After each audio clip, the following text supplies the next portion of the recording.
অবহেলিত রদ্রিগোর গোলে জয় পেল রিয়াল মাদ্রিদ, ভিনি দিলেন কামব্যাকের আভাস, আর দলে ফিরেই জ্বলে উঠলেন এমবাপ্পে।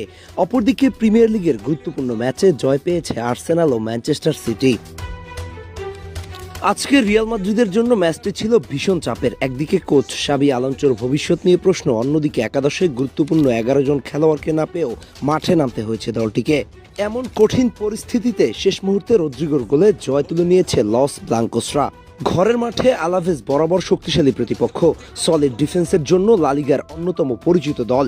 রিয়ালের বিপক্ষে তারা যে ভালো ফাইট করবে সেটা সবাই জানতো, হয়েছেও তাই। ম্যাচের শুরুতে একটু পিছিয়ে থাকলেও শেষ পর্যন্ত চোখে চোখ রেখে ফাইট করেছে রিয়াল মাদ্রিদের সাথে।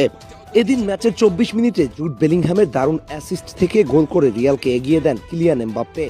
চলতি মৌসুমে তার উড়ন্ত ফর্মকে আরেকবার টেনে আনলেন তিনি।